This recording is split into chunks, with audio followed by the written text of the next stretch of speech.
Bonjour à tous, bienvenue dans votre décryptage sur Prime News TV Monde. Aujourd'hui, deux sujets vont occuper les échanges en plateau. On commencera par le Bénin avec ce communiqué du directeur général des eaux, forêts et chasses qui régularise ou réglemente, si vous le voulez, le transport de bois et de charbon en République du Bénin. De nouvelles taxes sont annoncées avec de nouvelles conditions.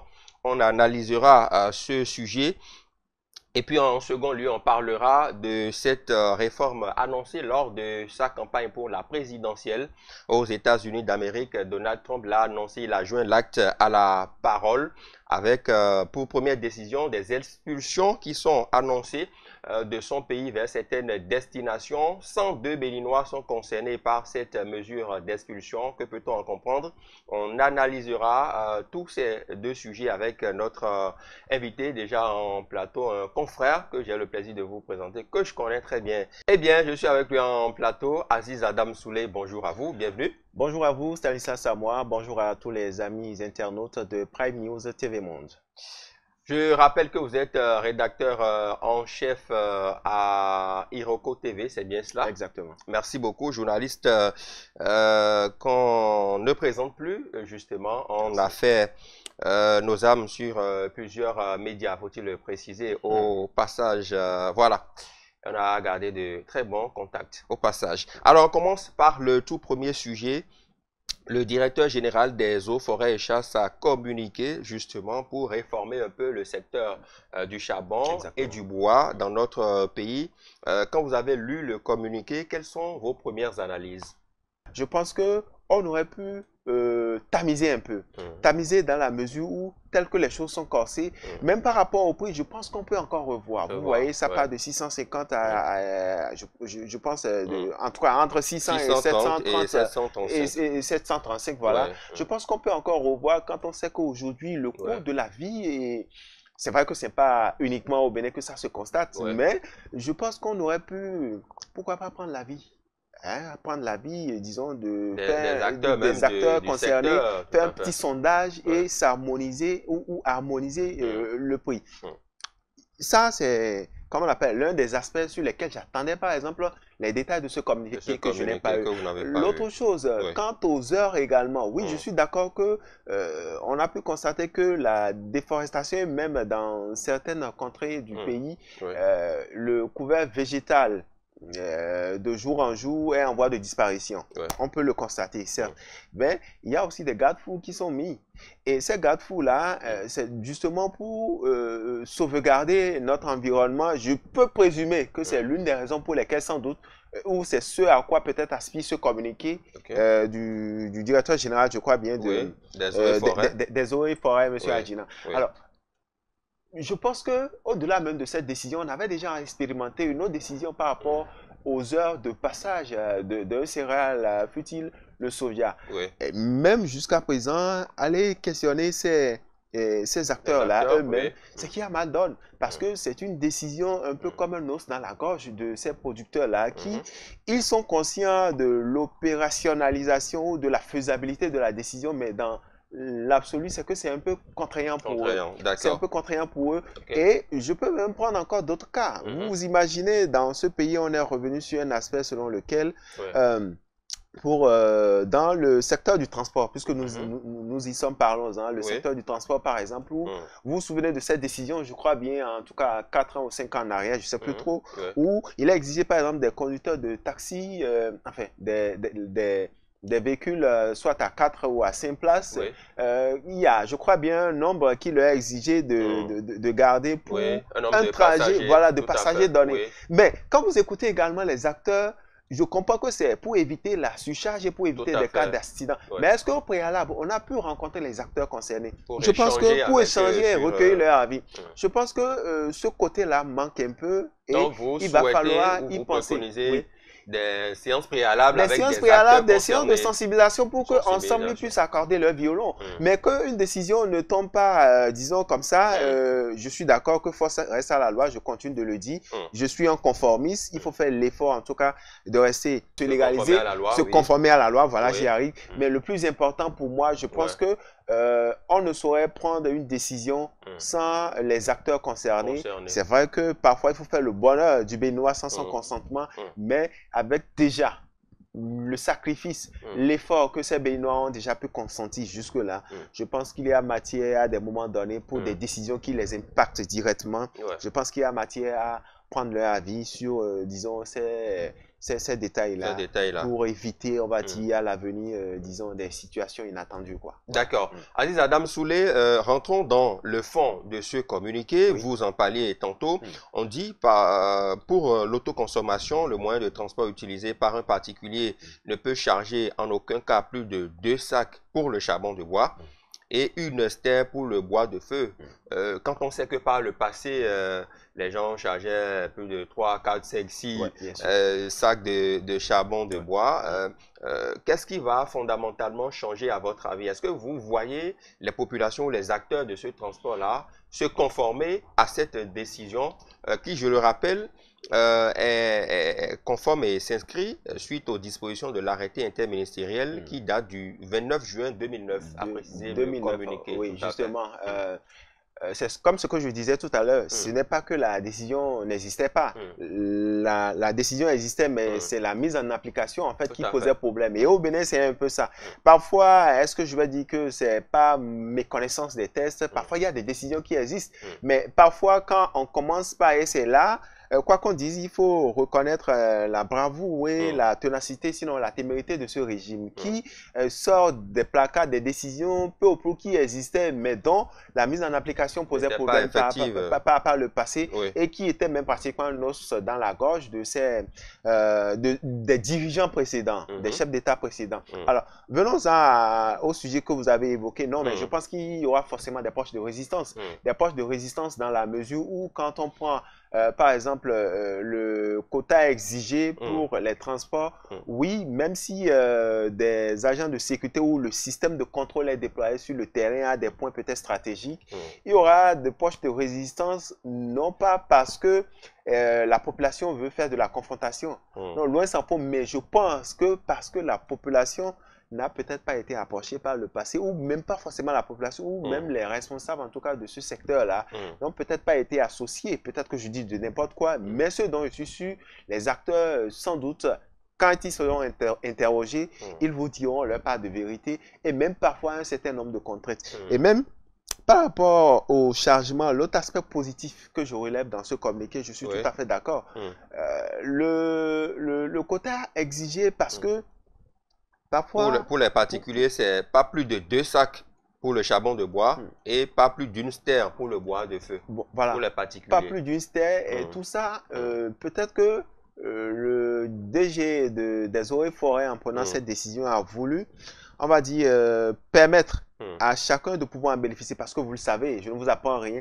Parfois, il y a certains particuliers qui s'arrogent, on va le dire comme ça, toute une masse, une grosse part, et qui soit vont le stocker ou qui en font du business pendant que le besoin se fait sentir ailleurs. Sans doute que c'est l'une des raisons pour lesquelles cette décision a été orientée dans ce sens-là. Et même au-delà, c'est pour éviter aussi des sorties, on va dire, frauduleuses. Des sorties qui ne permettent pas, en tout cas, ma foi, au commun des Béninois, pour rejoindre un peu ma première idée, d'en bénéficier véritablement. Quand je prends le cas de cette situation-là, je crois bien il y a de cela 3 mois en arrière, intervenu à Bantin, dans les collines là-bas, je crois bien, voilà, où il y a un lot qui était prédestiné, en tout cas selon le recoupement, à une frange de la population, mais qu'un particulier, un opérateur économique, s'est arrogé, qu'il a même stocké, disons, comment on appelle, qu'il a paqué dans sa ferme. Et c'est d'enquête en enquête, finalement, qu'ils y sont parvenus, et ça a été saisi. Ça a été saisi. Donc, sans doute que c'est pour des situations, sinon pour des cas comme ça, des situations du que véritablement, je pense, ma foi, que cette décision vient. Je suis d'accord, comme je le disais, c'est une décision salutaire, mais je pense que c'est un couteau à double tranchant. Dans l'absolu, ça doit être respecté parce que on sait qu'il y aura forcément un dispositif mis en place et pas une commission, mais un système de contrôle également notamment de suivi et des forces de l'ordre également qui, sans doute, à cause sûr ou a priori, seront associés à cette initiative pour, disons, traquer ou, disons, les premiers qui vont aller à l'encontre de la décision pour que ces personnes-là puissent servir de cobayes. Mais ce sur quoi je voudrais revenir, c'est justement par rapport à ce type de camion. On sait que la corruption, sous aucun siècle, ne peut être à 100% bannie. C'est plutôt appelé au sens, c'est interpeller la conscience, on va le dire comme ça, et au sens de professionnalisme de ces différents acteurs-là, notamment de la chaîne, on va le dire comme ça, ces différents acteurs de la chaîne, pour que réellement, mais comme je l'ai dit, je n'en doute point, parce que le premier qui se fait prendre dans la nasse va payer pour le reste. Parce que par le passé, on a pu voir que sur certains axes routiers, certains de ces, je ne veux pas dire douaniers, mais certains de ces responsables à des points stratégiques, même si la réglementation, non pas la réglementation, j'allais dire, même si le quota de transport exigé, notamment d'un engin ou d'un moyen de transport à un autre n'est pas respecté, on sait un peu comment ça se passait avec des petits pots de bananes qu'on glisse et puis bon voilà, on laisse passer. Mais est-ce que le système de contrôle d'un point A à un point B reste-t-il le même? Quel est le mécanisme de suivi, comme vous le dites? C'est là, c'est sur cette décision, moi j'attends véritablement ces responsables-là. Mais comme je le disais tantôt, je n'en doute point d'ailleurs parce que une décision sans doute, ma foi, je ne suis pas l'autorité, mais elle aurait été bien réfléchie ou bien mûrie avant que le communiqué ne soit pondu. Donc, gageons de ce que dans les tout prochains jours, véritablement, les différents acteurs concernés et même ces particuliers-là qui sont dans le secteur puissent s'y conformer pour éviter vraiment tout désagrément, quoi. Un autre aspect à aborder, c'est cette plateforme en ligne, justement, le www.trésorpublic.bj, via laquelle il faudra payer des taxes et redevances fixées à 630 francs CFA par sac de charbon et 735 francs par stère de bois, conformément à la législation en vigueur. Vous l'avez dit tantôt, est-ce que tout le monde est féru de l'Internet aujourd'hui pour faciliter ça? On sait que justement, la plupart de nos parents qui sont dans ce domaine n'ont pas souvent été à l'école. Ils n'ont pas accès justement à l'Internet. À l'outil informatique, l'Internet, aux nouvelles technologies. Comment cela pourrait-il se passer? Je prends un cas. Vous allez par exemple dans une commune comme Sinandé, ou dans une commune comme Banikwara, ou à des endroits au fin fond de ces communes-là où la connexion n'est toujours pas ce qu'elle devrait être, il sera difficile par exemple de faire valider son inscription ou son appartenance ou de s'y conformer avant maintenant d'avoir l'autorisation. Alors ceux-là, pendant que le temps passe, qui sait, si ce n'est que avec ça, ils font tourner leur quotidien, c'est avec ça, ils entretiennent leur famille. Comment est-ce qu'il faut faire? Si la connexion peut être buggée ou peut-être la plateforme est inaccessible, c'est des cas qui viennent, c'est des imprévus qui viennent souvent à tout moment. Mais est-ce que c'est pas peut-être pour éviter aussi la corruption? Puisqu'ils ont dit que sur cette plateforme, il faudra payer les taxes et redevances mais écoutez, pour éviter que l'argent passe de main à main. Pour éviter que l'argent passe de main à main, mais le trajet que va devoir emprunter, parce que c'est aussi ça, c'est pour ça que je me pose la question de savoir véritablement si la décision a été bien mûrie une fois de plus. Parce que oui, sur cet aspect, je suis d'accord, mais sur le tronçon, le kilométrage ne sera pas calculé. Les acteurs concernés à des points stratégiques par rapport à, on va dire, par rapport à ces zones-là où il faut le système de contrôle, j'allais dire, mais rien ne prouve que ces personnes-là seront forcément de bonne foi. Je ne doute pas de la crédibilité de ces personnes, mais nous savons comment ça se passe. Celui qui ne se fait pas prendre, c'est qu'il a épargné. Mais celui qui se fait prendre, c'est que bon, il a mal donné, il va servir de cobaye, comme je le dis. Mais je fais partie de ceux-là qui sont convaincus que cette décision, bon, en tout cas, expérimentons-la et voyons ce que ça va donner. Mais dans l'absolu, je pense qu'on aurait pu faire autrement. Au-delà même du fait qu'il faut associer des acteurs, je pense qu'il fallait aussi, comme je le disais tantôt, vérifier tous les contours pour voir est-ce que cette décision prise impacte réellement le quotidien est-ce que c'est pour le bien, au-delà même de l'État, est-ce que c'est pour le bien également de ces populations ou bon, est-ce que c'est une décision, comme certains le pensent déjà, est-ce que ce n'est pas une décision qui vient encore une fois de plus ou une des réformes qui vient sanctionner la population? Voilà. D'accord. En tout cas, on attendra de voir l'évolution de l'application de cette décision sur le terrain. Nous espérons que c'est pour le bonheur des acteurs de ce secteur et pour réformer un peu et assainir ce secteur. Mais le souhait, c'est qu'il faut davantage de communication, de sensibilisation autour de la question. Sortons du Bénin maintenant. Prenons la direction des États-Unis d'Amérique. Il est installé depuis le 20 janvier à la Maison-Blanche. Donald Trump y a fait son retour. Et au nombre des premières grandes décisions, il y a sa politique migratoire qui fait déjà grincer des dents. 102 Béninois expulsés du territoire américain, a-t-on annoncé. Ses compatriotes sont dans une situation irrégulière et sont des migrants et fidèles à sa promesse de campagne. Donald Trump n'entend pas démordre. Il y a plusieurs nationalités, mais nous sommes béninois. Les 102 béninois nous concernent. Cette mesure a été prise immédiatement après son investiture. Il y a déjà des controverses qui sont suscitées tant au niveau national qu'international. Si certains estiment que ces expulsions sont nécessaires pour renforcer la sécurité des États-Unis d'Amérique, d'autres dénoncent par contre les conditions de traitement des migrants et les conséquences dramatiques pour se renvoyer dans leur pays d'origine. Aziz Adam Soulé, que comprendre d'une telle décision quand on sait, je l'ai dit tantôt, que Donald Trump est resté fidèle à sa promesse de campagne? Oui, vous l'avez dit, rester fidèle à sa promesse de campagne. Je pense que ces Béninois, comme d'autres migrants qui séjournaient là-bas, dès qu'ils ont eu l'annonce de ce que c'est justement Donald Trump qui signe son comeback justement à la Maison-Blanche, j'aurais été à leur place que j'allais déjà commencer par faire mes bagages. Dans la mesure où le monsieur... Mais il faut se préparer, Aziz Adam. Oui, il faut se préparer, mais quand on sait celui qui est là, il faut pouvoir prendre le taureau par les cornes. Il a dit, vous l'avez si bien rappelé, il a dit dans, comment on appelle, lors des campagnes que ça ferait partie en tout cas de l'un de ces, comment on appelle, chevaux de bataille. Par rapport au phénomène de l'immigration. Oui, tout à fait. Une décision qui prend effet parce que justement, les Américains lui ont accordé de nouveau leur confiance, ils lui ont renouvelé leur confiance. Et bon, vous voyez quelque part, je ne vais pas sortir du sujet, mais ça me permet de faire rapidement une petite ouverture pour revenir sur la politique telle qu'elle se mène au pays. Je ne veux pas revenir sur ce qui se passe au Bénin, loin s'en faut, mais dans certains, au Bénin ou encore ailleurs, voilà, ou dans certains pays africains, où parfois, certains dirigeants, quand ils prennent le pouvoir, sont en déphasage complètement avec leur projet de société. Ce qu'ils ont vendu, hein, peut-être même à des, je vais même dire pour rigoler, à des prix onéreux aux mandants, aux populations. Mais une fois que le pouvoir est pris, ce n'est forcément pas le candidat que nous avons connu par le passé, devenu par la suite chef d'État, que nous reconnaissons. Et donc, moi, je pense que c'est l'un des aspects forts qui me séduit particulièrement chez Donald Trump, parce qu'il est en adéquation avec ce qu'il a dit dans son projet de société. Il a dit qu'il allait en faire, comme on appelle, son cheval de bataille. Et on le voit si bien. Donc, revenant sur justement ces différentes nationalités là qui sont sommées de partis, ça ne devrait pas étonner a priori. C'est vrai que c'est pas facile, mais est-ce que au pays, il n'y a toujours pas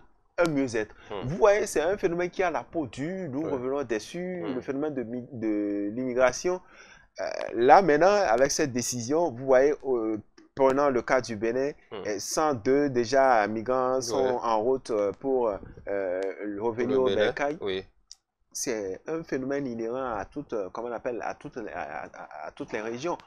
Miami, c'est bien beau et tout ce qu'il y a là-bas, oui. Floride, mais c'est toujours bon d'aller pour un séjour, d'aller pour, en tout cas, de quelque chose de ponctuel. Vous y allez, même si c'est pour vos études, vous revenez pour servir votre pays. Aziz Adam Soulé, je vous relance sur la question. Quand des Béninois ici vont là-bas et vendent, voilà, non, quand ils vendent l'Eldorado à ceux qui sont restés ici, quand ils disent qu'ils sont aux États-Unis, dans la fraîcheur, que tout va bien, et que du jour au lendemain, on décide de les rapatrier au Bercail. Justement, quelque part, c'est à leur risque et péril. Et c'est maintenant, il faut que ces personnes à qui on vendait du vent, je préfère le dire ainsi, prennent conscience de ce que ce n'est forcément pas toujours rose. Ils avaient dit à leurs parents déjà qu'ils sont à l'aise là-bas. Justement. Du jour au lendemain, ils sont je vais peut-être vous étonner.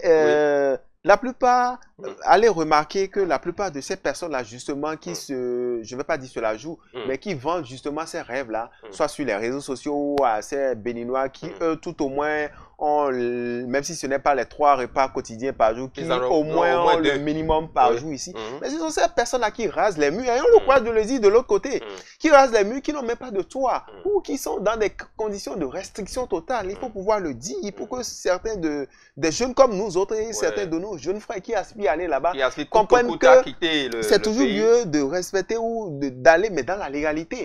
Parce que vous imaginez, vous êtes là et il suffit seulement qu'on dise que vous n'avez pas de papier. Regardez le phénomène qui se passe, comment on appelle, et de l'autre côté de l'hexagone.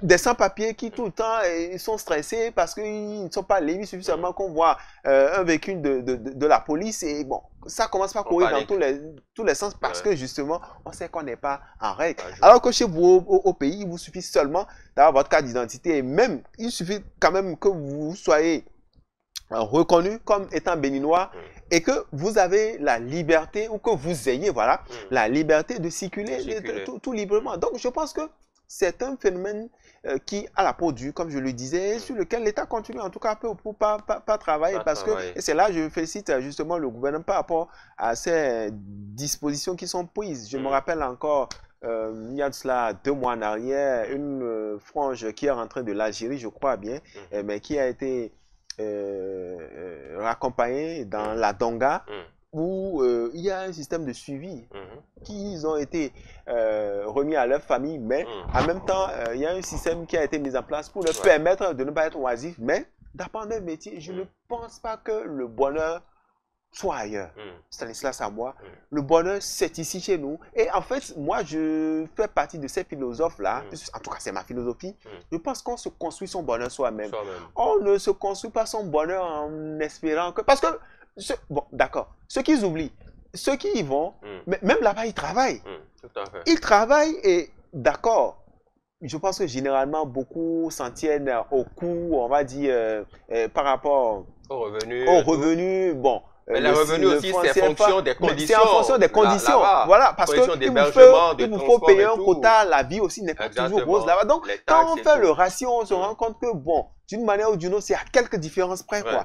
Et donc, je pense, et je fais partie de ceux-là, je soutiens Mordicus, je fais partie de ceux-là qui pensent véritablement que le bonheur, ça se conçoit, ça se construit, et finalement, ça se réalise. Parce que, quand vous pensez que c'est là-bas forcément que vous... Bon, on dit généralement que la terre ne ment pas. C'est ça, moi. Moi, c'est un appel, je lance, c'est pas un instant publicitaire. Quelqu'un qui a envie, par exemple, de vous donner un lopin de terre pour pouvoir cultiver. Mais pourquoi forcément tout le monde n'est forcément pas allé à l'école? Mais la plupart de ces personnes-là qui y vont, soit ils sont au niveau de certaines familles, ou ils sont gardés, ou c'est beaucoup de choses. Parce que les conditions, à la vérité, ne sont toujours pas les plus reluisantes. Et, comme vous l'avez dit, coûte que coûte, on veut forcément aller là-bas. Vous voyez, il y a de cela 1 mois en arrière, le naufrage qui a eu lieu de l'autre côté de la Tunisie, où il y a plusieurs Sénégalais, d'autres, bon, je ne vais pas stigmatiser, plusieurs, en tout cas, rapatriés, immigrés clandestins de plusieurs nationalités qui ont péri au large des côtes. Ça, bon, ils auraient pu... Ça se passe très souvent. Très souvent, ils auraient pu rester chez eux, même si, comme on le dit là c'est un repas quotidien, ils ont, mais qu'ils aient la garantie. Et au lieu de rentrer, disons, pas si en tête, mais qui pensent que le bonheur, c'est là-bas. Oui, je ne pourrais pas dire dans l'absolu, si ça vous marche, et que vous avez vos activités, vous avez vos business que vous menez, et que ça vous marche véritablement, et que vous êtes dans les normes, c'est tant mieux.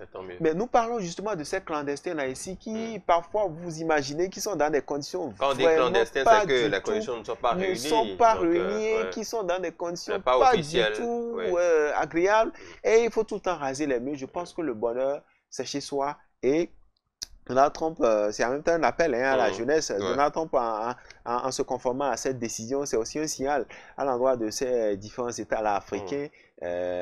Apprenons à compter sur nos propres forces. Je prends le cas d'un artiste qui, tout le temps qu'on a eu l'occasion de le rencontrer, a dit qu'il a eu 1000 occasions de rester là-bas. Il y est resté pour un temps, mais il est rentré de reconstruire sa centrale compagnie. Je parle de Richard Flash, qui tout le temps est resté là-bas, mais après, quand il a pu, en tout cas, se construire, se bâtir un peu, il a compris qu'il pourrait être une plus-value, une valeur pour son pays. Mais aujourd'hui, c'est avec plaisir qu'on voit tout le beau boulot qu'il fait de l'autre côté.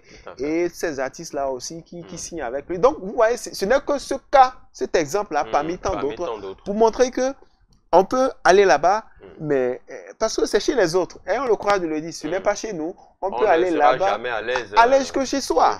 Donc voilà un peu, c'est ce que je pourrais dire de la décision. D'accord, merci beaucoup à vous, Aziz Adam Souley, journaliste, rédacteur en chef à Iroko TV. Avec vous, on a abordé ces deux sujets-là, la décision du directeur général des eaux, forêts et chasses qui, justement, réglemente un peu le transport du sac de charbon et de la stère de bois dans notre pays. En deuxième sujet, on a abordé cette décision d'expulsion des migrants irréguliers aux États-Unis d'Amérique. 102 personnes de nationalité béninoise sont concernées par cette décision de Donald Trump. Des avions militaires sont affrétés pour le déploiement ou pour le retour bécaille de ces différentes personnes. Merci à toutes et à tous de nous avoir suivis. Merci à toutes les équipes en régie et de rédaction autour de ce programme. À demain.